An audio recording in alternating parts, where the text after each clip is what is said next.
Hello again, welcome to 5th generation hobby shop. And shout out po kay Sir Mark Jade ng Bataan. Welcome to 5th generation, sir. 5th generation hobby shop. Now, video test natin yung inyong unit. This is the WE High Kappa T-Rex 2011 High Kappa T-Rex by WE. Okay. So, this is the box.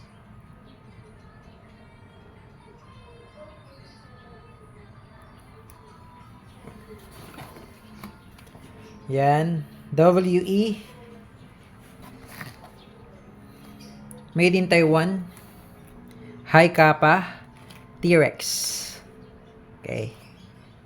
Silver slide. Gas blowback. Made in Taiwan. So, this is the box of the WE T-Rex. Comes with free number 12 Pop Dyno green gas standard power gas. Also comes with 0.20 grams, 4,000 shots, 5.95 plus minus 0.01 millimeter BBs. So, ito yung standard BBs.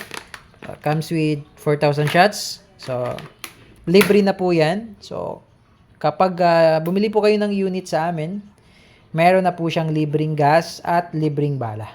Okay? So, again, this is the unit of Sir Mark Jade ng Bataan. Tabi lang natin yung gas at yung BBs. This is the 2011 High Kappa T-Rex. Okay? Buksan na natin.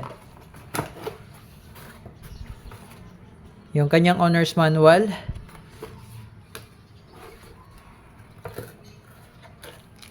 And meron siyang kasamang hindi siya backplate, optic sight, mounting plate.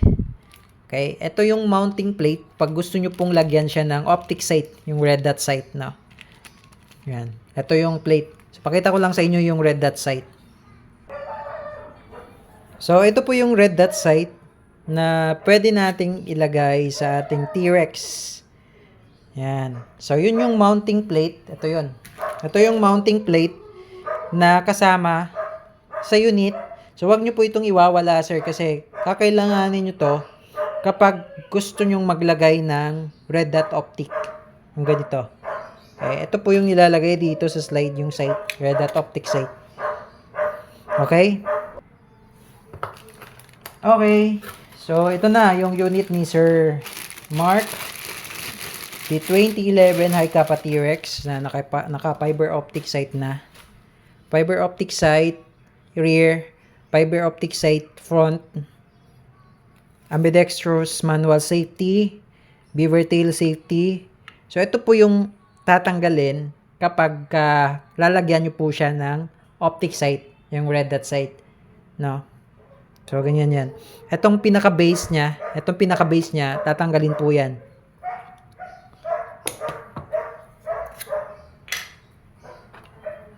So, ganyan siya.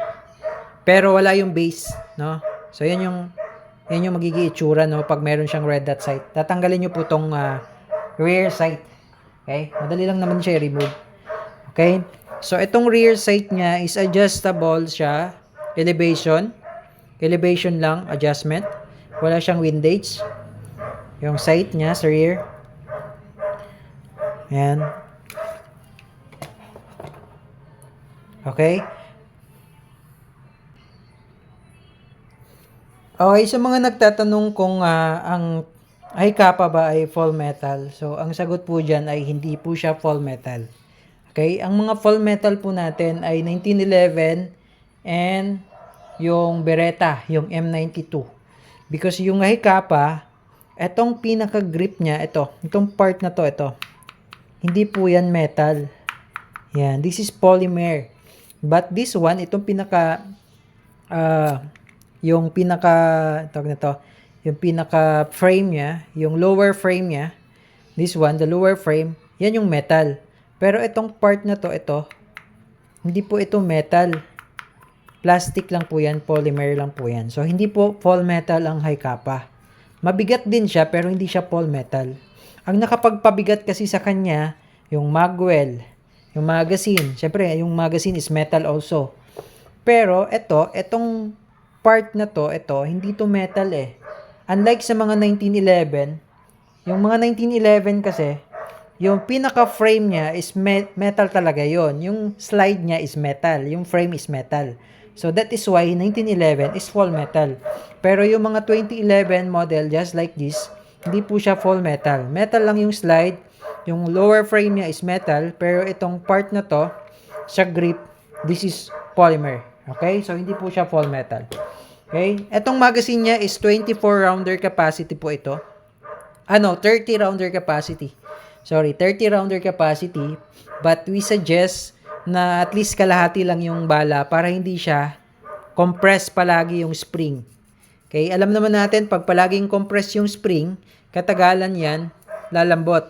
So, pag malambot yung spring, mahirapan na siyang itulak yung bibis. Okay, Sir Mark, proceed tayo sa chronograph test. No, itetest natin kung ilang EPS to, yung inyong T-Rex. Lagyan lang natin siya ng gas. Okay, so pag wala siyang gas, ayan, wala siyang gas, yung bulb niya, itong outlet bulb, napipindot. Pag may gas yan, matigas na yan. 1, 2, 3. Okay, then lagyan na natin ng bibis para matest natin yung chrono kung ilang EPS.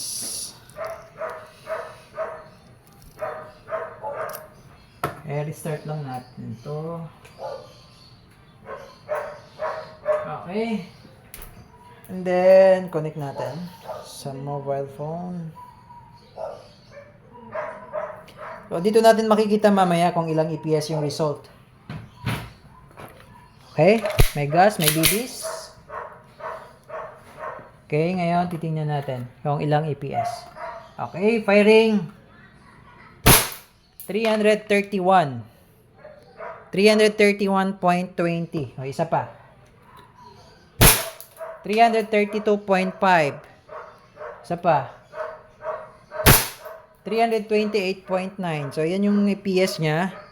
331, tapos 332, tapos 328. Okay? So, ngayon, then, nag-open slide siya. Ayan, di ba? So, pag wala na siyang bala, nag-open slide siya. Or open chamber. Nag-open chamber. So, ngayon, release mo lang yung magazine, sir, no? Just like sa mga totoong baril, di ba? Nag-open chamber siya pag wala ng bala. Release the magazine for safety. And then, sa airsoft, sa tunay kasi, pwede mo siyang ganyan lang, di ba? Para bumalik na yung slide sa original position niya. Ngayon, sa airsoft kasi, syempre, yung ating airsoft units, hindi naman siya real steel. Kumbaga, hindi siya matigas na pagkabakal. So, para maingatan natin na itong notch na to, ito, di ba, yung notch, dyan yung connect between the slide stop and the notch sa slide. So, yan yung tinutulak kasi ng follower, yung BB follower, para umangat yung slide stop para sumabit siya dito sa slide, yung notch ng slide, para mag-lock siya pag wala na siyang bala. So, ngayon, ang gagawin natin, kasi katagalan kasi, sir, ito, yan, napupudpud yan, mapapansin nyo katagalan, itong part na to, yan, pakita ko sa inyo. Yung part na yan, katagalan yan. Part na yan, may notch na yung paganyan.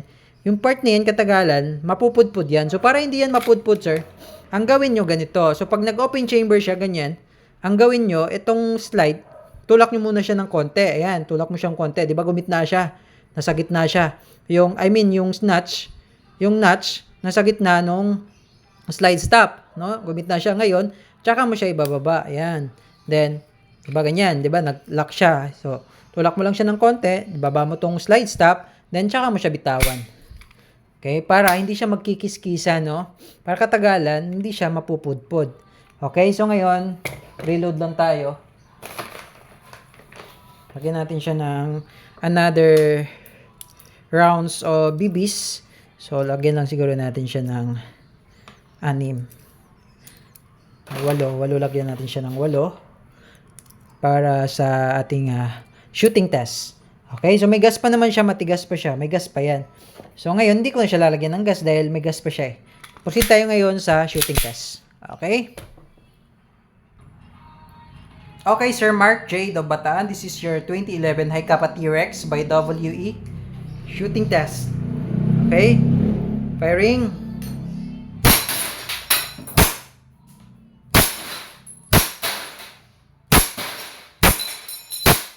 Pusin lang natin yung bala para mag-open chamber. Ayan. So, ayun. Ganun pa din ang gagawin nyo, sir. No? Release the magazine. Always release the magazine. And then, yon, pull back the slide. Baba yung slide stop. Tsaka mo siya bibitawan. Okay, para maingatan lang natin yung nuts na hindi agad mapudpud. Okay, Sir Mark J. Bataan, thank you for choosing 5th generation Hobby Shop. If you have more question, message lang sa aming Facebook page, 5th generation Hobby Shop. Yung 5th po ay hindi 5th. Yung 5th po ay FIFTH. Okay, then sa Viber, Sir 956-572-7896. Okay, yun lang po. This is your brand new 2011 T-Rex by WE High Kappa Silver, two-tone. Okay, ready to ship bound to Bataan. Okay, thank you, sir. Yun pala, hammer down. Okay, thank you, sir, for choosing 5th generation Hobby Shop. Again, yun lang po. God bless.